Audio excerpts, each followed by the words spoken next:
Welcome to Talking Funny Cars with Buddy Hole, and today we have a very special guest, the world famous Austin Prock. Austin, welcome to the show. Thank you. Thanks for having me. Yeah, no, you're very welcome. And boy, oh boy, rookie season, nitro funny car. We've already had experience in the Dragster in the past, which you and I have got to run each other in, which was cool. Yep. And now in funny car. But man, what a whirlwind of a year so far. Yeah, it was a wild off season to start. We lost funding for my top fuel car and didn't know if I was even going to be racing this year, and had some unfortunate circumstances with Robert Height having to step away, and kind of got thrown to the wolves. And man, we've been on the gas since. It's been plenty fun to drive this race car with my dad tuning it and my brother Thomas, the assistant crew chief. So along with Nate Hildahl. So yeah, it's been a great year. The first part of the test session was very painful for our entire Cornwall Tools team, but man, when this thing got going in the right direction, it's been fun. Yeah, I remember that. I wasn't at the pro shootout, but I watched it, and I think your first few runs, I don't think you made it past the tree. Yeah, and then all of a sudden, whammo! Big Jimmy steps up, and you go number one. Yeah, it was. I think we qualified on Thursday night that night, so we had two chances to make two more test sessions Thursday morning, and we didn't get past the Christmas tree. I think 7 or 8 runs in a row, and we stayed there all night Wednesday. I actually took a nap in the race car that night. I think we were to the track or at the track till like 2 or 3 in the morning, and came out the next day, and the thing got past the starting line and dropped some cylinders, kept her off the wall. I think we ran like 412, and then my first full pull to the lights, it went 384 at 337 miles an hour, which was definitely not the plan. My dad kind of wanted to ease me into this funny car category, but God had a different plan, and we went ripping to the lights. Yeah, I don't think you guys have eased into it at all. It's been an incredibly successful season. So it starts off at the pro shootout, and you won the deal. Yeah, we qualified number one. Got the $10,000 bonus, and then rolled into the next day and ended up winning the whole thing. So I got to race my boss, John Force, in I think the second round, and got around him, and then had to race the 4-time champ, Matt Hagan, in the finals. And the old Prock rocket threw down, and I just hung on.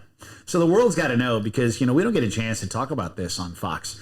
What's that conversation like with the boss, Mr. John Force, after you beat him in a round? What's that like in the trailer? Everybody needs to know about that. Yeah, when I got out at the top end, he told me, he said, if we have to race again, I'm gonna tie you up in the trailer so I don't have to run you. And it's been all fun and games this year, racing against John. We've been having a great time, so I sure do enjoy that, and grateful for the opportunity. So but if I do beat him, it's kind of showing him the reason why he gave me the shot. Yeah. Does he give you tips and tricks, or is he done with that? Since you beat him enough times, is he done with the tips and trick stuff, or is he still help you between rounds? I'm always ears open when that man's talking, and really when anybody's talking. My dad taught me at a young age, you got 2 ears and 1 mouth for a reason. So that's right. I'm always ears open, and I think the best advice he ever gave me was yellow stomp.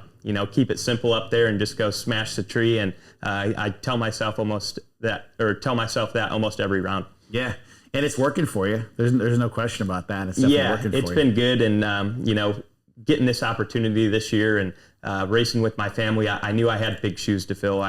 Filling in for Robert Height and being teammates with John Force, there's no room for nothing but success. So just been working really hard, and things have been working out. Sure. I grew up in a racing family, so for me to watch you and your dad and your brother race together is really cool. Even though we're competitors, I have an awful lot of respect for that. And so, what's that dynamic like? Because it's got to be unique in a lot of ways. Yeah, in many different times. I feel like it's a lot different than everybody thinks. We are all family, but when we're here at the racetrack, we're at work, and I drive the race car and they tune the race car. So my dad and brother, their conversations are a lot more interesting than, my conversations with them, because I just kind of mind my own business and let them do their deal, because I know how tough it is to tune one of these race cars, and they need 100% focus on, looking at those computer screens up there and reading the data, reading the notes, and trying to come up with the best tune-up to make the most efficient run. So we talk the most at the end of the day, and lately it's been a really good conversation, but if we haven't won the race, or if we've had a bad weekend, how can we be better? And just kind of, I always try and gas them up when they're down. You know, if the thing doesn't run like they want to, I tell them, man, it's been a great year so far, and you know, just keep doing what you're doing. We'll be all right. Sure. And so there's some teasing involved, or is it pretty serious all the time? It's pretty serious. I don't know if you've ever met my dad, but he's all business. He he doesn't speak much unless he's got a glass or two of wine in him, then he kind of opens up. Sure. But yeah, he's all business at the racetrack. I've been around him my whole life, and when he's working, I know not to mess with him. Sure. And I know he's proud of you. I mean, he's got to be proud of what you're doing in the car. Yeah, I'm proud of them. I've told them multiple times this year, I said, you've really accelerated my career this year. You've given me an opportunity to showcase my talents and the things going up and down the racetrack, and given me opportunities to learn, because as you know, these funny cars are not easy to drive, and the only way you get experience driving them is going up and down that racetrack. So they've definitely blessed me with that this year. Yeah. And you've driven Top Fuel, you've driven Funny Car, you've done well at both, you've won in both already. You know, let's talk about, what is it like to drive that Fuel Funny Car? The world wants to know. Right? What's it like? It's the greatest thing ever. As my boss says, it's better than sex. Yeah. I agree. Standing on the gas in that thing is literally the greatest feeling in the world to me. They're such a challenge to drive. Like, from the outside looking in, it really does just look like we're going in a straight line, but that thing wants to go anything but straight. So, you stand on just starting the race car is awesome. Sure. You got 4 or 5 people standing around you, and they're all relying on you not to slip your foot off the clutch and have enough brake and not run everyone over. So that gets your adrenaline going right there. And man, when that body drops and it gets almost eerily quiet, and it's go time, and you stand on the gas in this thing, and both tires try coming off the ground. It's dropping cylinders, trying to thrust steer. You do the burnout, it's trying to mow the Christmas tree over half the time, and you're in there, full lock up and trying to make nice prints so you don't mess up where you're trying to run. Because our race car, we burn out in an opposite position of where we're going to run most of the time. So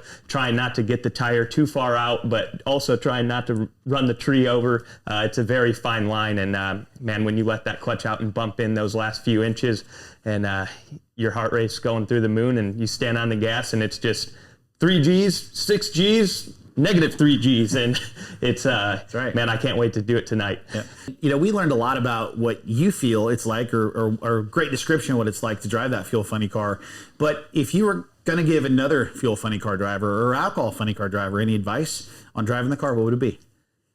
Focus at the task at hand. If you're driving a funny car or an alcohol funny car, the majority of people probably aren't going to listen to me anyways. But yeah, you just got to focus at the task at hand, and, understand the dynamics of the vehicle. Sure. My dad taught me at a young age that growing up racing, he said, the more you know about the race car, the better race car driver you're going to be. And it took me till I was probably about 20 years old to, understand what he was talking about. And I'm sure glad that I may have not fully believed him, but I did listen to him, and was always very hands-on with the race car. And I really believe that's shortened up my learning curve in this funny car class. I've been watching these cars for a very long time with my dad tuning them, and always curious about them, and always wanted to drive one. So I think that definitely makes you a better race car driver. Understanding the car and then making those runs in your head. How many runs were you sitting in the car with John or sitting in the car with Robert? Let's be real. To this day, I go up there and I watch every pair of race cars that I can, nitro cars, go down the racetrack and just study everybody's procedure of how they stage. And, I think that just makes you feel more comfortable when you're in the race car, because you kind of understand, you got that mindset and that idea of what it looks like from the outside, because it's really hard to tell when you're in that car what it looks like from the outside. Yeah. And prior to, burning fuel in these Top Fuel cars, you had a lot of experience going in a circle. Let's talk about that, because the world doesn't know that part about Austin Prock. Yeah. I've been very lucky with the diverse vehicles I've got to drive over the years. I started racing when I was 10 years old in the quarter midget, and actually won my first race out. First race I ever showed up to.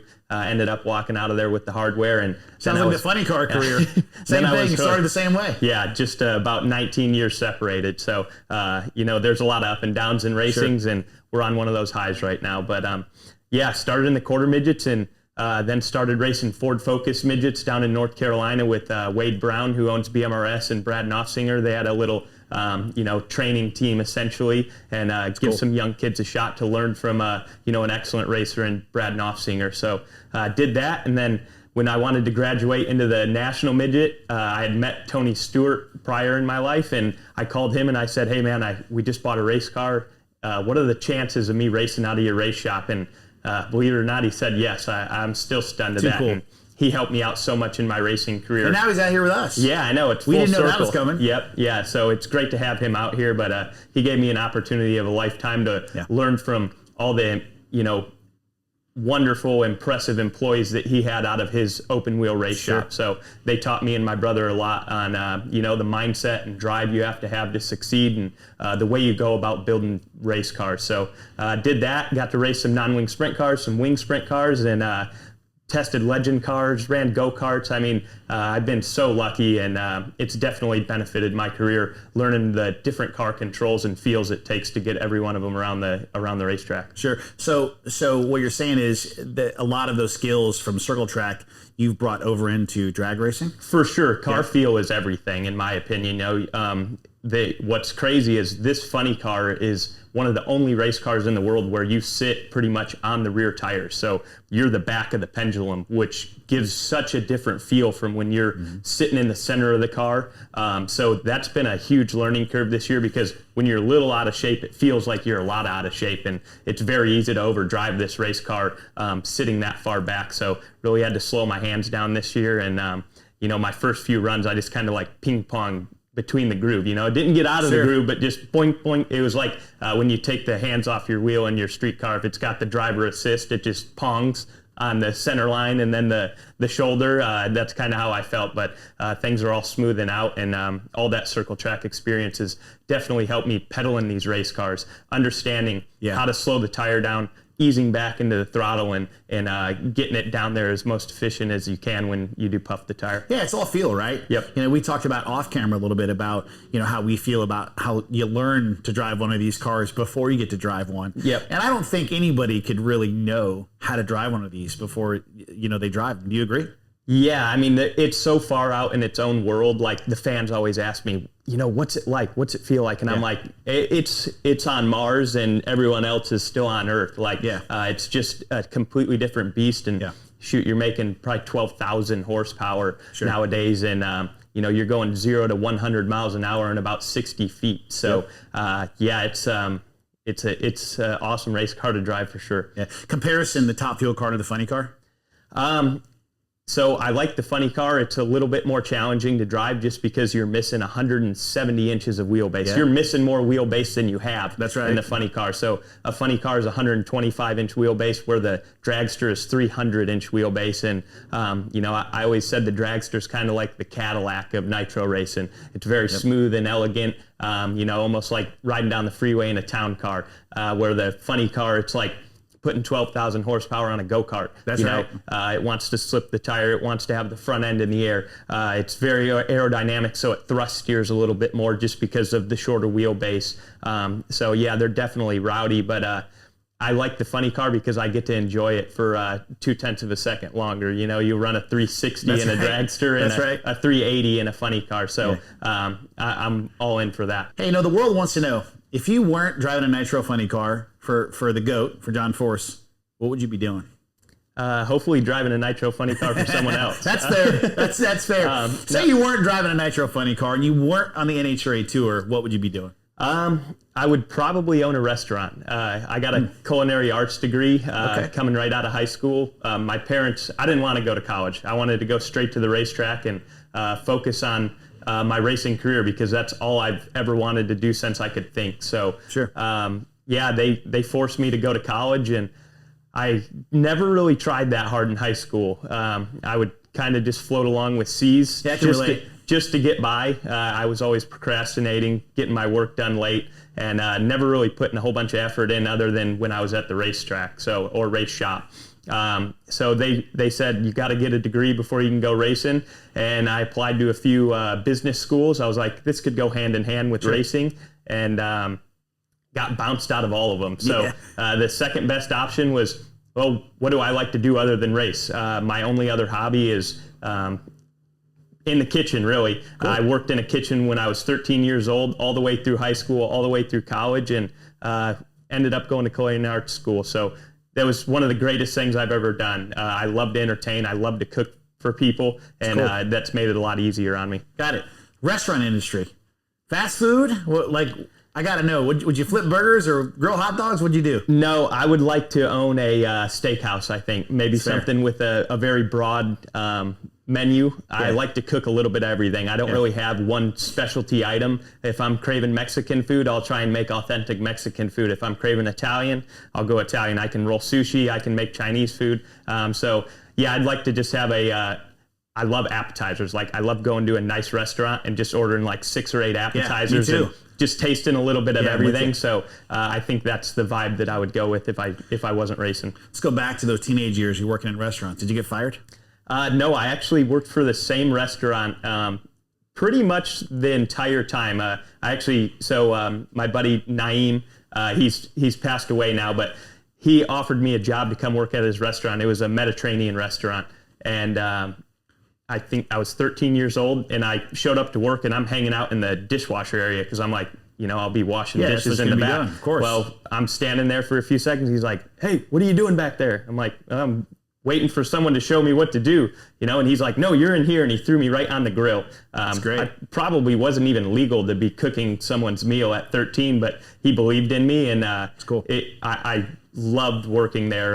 Like I said, I worked there all the way through high school. I learned a lot, and when he passed away, me and his family his family kept the restaurant going, and me and his daughter ran the kitchen, so we got a little bit of experience doing it on our own, and you definitely got to work hard in that industry just like you do out here in motorsports. Yeah. So is shawarma one of your specialties? I love making shawarma. Yeah, beef or chicken shawarma. I still have a lot of his recipes up in my head, and probably some of them I'm not even supposed to have. He was very secretive, but every now and then he'd teach you once, and if you grasp onto it, then you could have it. But if you didn't, I'm still very stingy with them. Like, I'll cook the meals for people, but I will never give his recipe out. Yeah. Borderline not let them watch you cook it, probably. Yeah, exactly. But most of the people, they don't know what you're doing anyways. Sure, that's right. Yeah, I wouldn't be the guy that would know. Yeah. So the restaurant industry, the cooking side of it, is there any correlation to drag racing? I think so. I think the work ethic that you have to have. When you're in the kitchen, it's fast-paced. You have to be organized, and it's hot.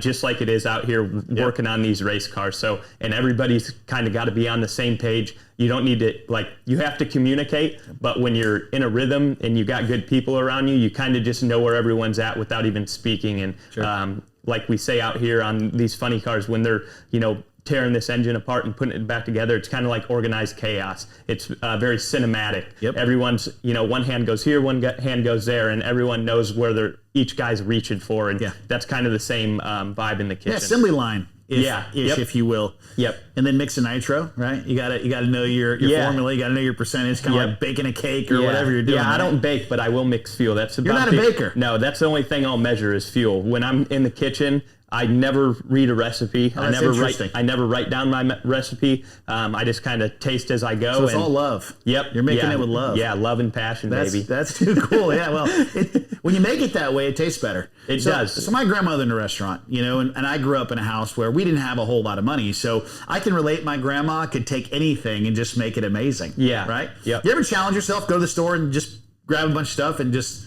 Yeah, absolutely. Yeah, absolutely. Or if I don't have time to run to the store, what do I have in my pantry and refrigerator, and just try and make it work. So those are always great meals late night. What about the boss? Is there anything you cook that he likes? He loves crab cakes, and I have got to make him crab cakes once. But typically, I'll spend between the Western Swing, I'll spend a few days up in Tahoe, and they let me stay at the house with the family. I'm kind of the brother that the daughters never wanted and the son that John always wanted. Yeah, that's cool. So my payment is I go up there and I cook for everyone. So he does love Caesar salad, so I'll make him Caesar salad. And we also, one of our old chefs, Johnny Rosher, he owns 2 restaurants and a bar up in Tahoe. He'll come over and he taught me a lot about what I know. That's cool. When I was at the racetrack as a kid, if I wasn't helping clean parts, I was in the kitchen with him and he was kind of teaching me, training me. So we'll have a little, cook-offs up there. Yeah. Well, there's certainly things in the kitchen you're probably doing, right? Like that are very specific every single time. You got your ways of doing it. And I'm sure there's things before you're running the funny car. Do you have any superstitions, and do you have any like rituals that you do in both that correlate? Or what are, better yet, what are those for each category? The world wants to know.